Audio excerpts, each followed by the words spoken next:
TDP అధినేత చంద్రబాబు రేపు మళ్లీ ఢిల్లీకి వెళ్తున్నారు. కాసేపట్లో టీడీపీ ఎంపీలతో చంద్రబాబు సమావేశం కానున్నారు.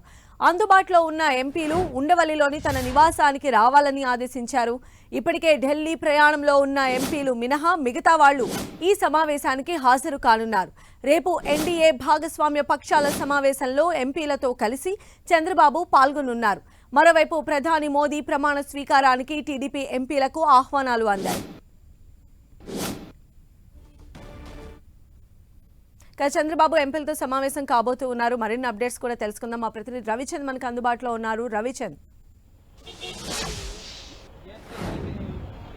సంధ్య, కొద్దిసేపటి క్రితమే ఎంపీలు కొంతమంది అందుబాటులో ఉన్న ఎంపీలు చంద్రబాబు నివాసానికి చేరుకున్నారు.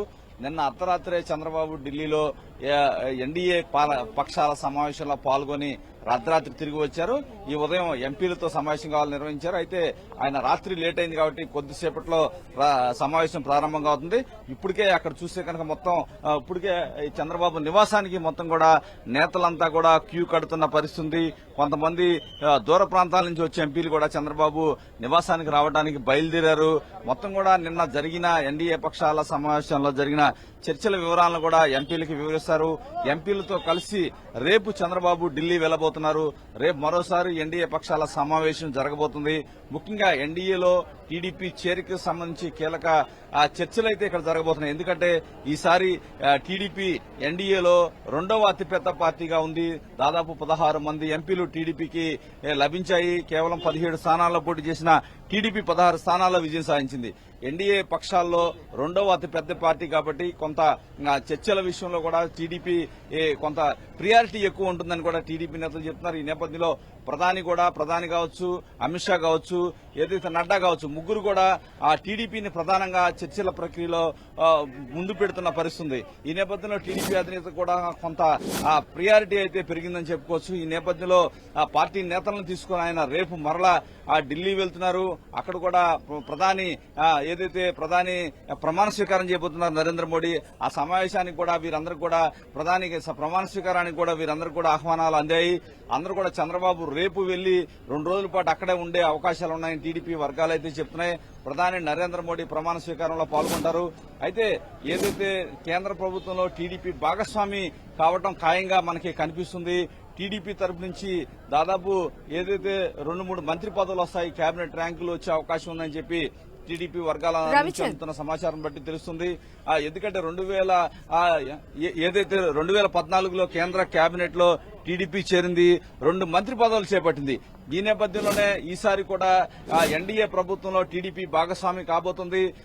ఏదైతే కేబినెట్ మంత్రులు తీసుకుని రాష్ట్రానికి సహాయ సహకారాలు అందించాలి, ఎక్కువ నిధులు వచ్చే విధంగా కూడా ప్రయత్నించాలి, ఈ అవకాశాన్ని వదులుకోకూడదనే విధంగా టీడీపీలో చర్చ అయితే జరుగుతుంది. సంధ్య, రవిచంద్, అయితే ఎన్డీఏలో ఇప్పుడు టీడీపీ కీలక భాగస్వామ్యం ఉన్నటువంటి నేపథ్యంలో ముఖ్యంగా మనం చూసినట్లయితే ఎన్డీఏ నుంచి ఇక్కడ రాష్ట్రానికి కావాల్సినటువంటి నిధుల విషయంలో కావచ్చు, లేదా రాష్ట్రాన్ని అభివృద్ధి దిశగా తీసుకెళ్లే విధంగా కూడా ఈ రోజు సమావేశంలో చర్చించే అవకాశాలు ఉన్నాయా? అంటే ఎన్డీఏ ముందు ఎలాంటి ప్రపోజల్స్ పెట్టాలి అనే దానిపైన ఒక క్లియర్ పిక్చర్తో రేపు వెళ్లే అవకాశం ఉంటుందా ఢిల్లీకి చంద్రబాబు? సంధ్య, డెఫినెట్ గా చంద్రబాబు గెలిచిన దగ్గర నుంచి కూడా ముందుగా రాష్ట్రంలో ప్రధాన భాగస్వామైన జనసేన అధినేత పవన్ కళ్యాణ్ తో కూడా చర్చించారు. ఎందుకంటే ఈసారి వచ్చిన విక్టరీ అనేది ప్రజలు తమపై పెట్టుకున్న నమ్మకాన్ని తెలియజేస్తుంది. ఈసారి ఇలాంటి వన్ సైడ్ విక్టరీ భారతదేశ చరిత్రలో మొదటిసారి కనిపిస్తుంది. ప్రజలు మనపై పెట్టుకున్న నమ్మకాన్ని వమ్ము చేయకుండా వారి నమ్మకాన్ని నిలబెట్టుకోవాల్సిన బాధ్యత మనపై ఉందని చెప్పి పవన్ కళ్యాణ్ తో కూడా చంద్రబాబు ఇద్దరు కూడా మాట్లాడుకుంటుంది. ఈ నేపథ్యంలో ప్రధాని నరేంద్ర మోడీని కూడా నిన్న ఎన్డీఏ పక్షాల సమావేశంలో మాట్లాడడం జరిగింది. అయితే పవన్ కళ్యాణ్ చంద్రబాబు కలిసి ఇప్పుడు మరోసారి రేపు ఢిల్లీ వెళ్తారు. ఏదైతే ఆంధ్రప్రదేశ్ సంబంధించి గత 5 సంవత్సరాలుగా ఏదైతే పక్కన పడవేసిన పనులున్నాయో ప్రియారిటీ బేసిక్ ముందుకు తీసుకురావాలనుకుంటున్నారు. ఎందుకంటే ఆంధ్రప్రదేశ్ ప్రజలకి జీవనాడి లాంటి పోలవరం విషయంలో ప్రధానంగా ఇక్కడ చర్చిస్తున్నారు. ఆ పోలవరం 72% ఎప్పుడో పూర్తయింది. అది 5 సంవత్సరాల నుంచి పక్కన పడిపోయింది.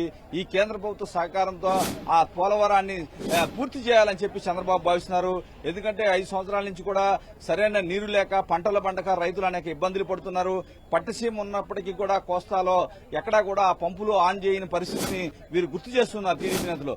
ఈ నేపథ్యంలో పోలవరాన్ని ఎమ్మటే పూర్తి చేసి సంవత్సరం లోపు ప్రజలకు అందించాలి. పారద్రోలాలి, ఏదైతే కోస్తాలో ఉన్న కరువు కాటకాలను పారద్రోలాలంటే పోరవరంతోనే సాధ్యమని టీడీపీ అధినేత చంద్రబాబు కావచ్చు, పవన్ కళ్యాణ్ భావిస్తున్నారు.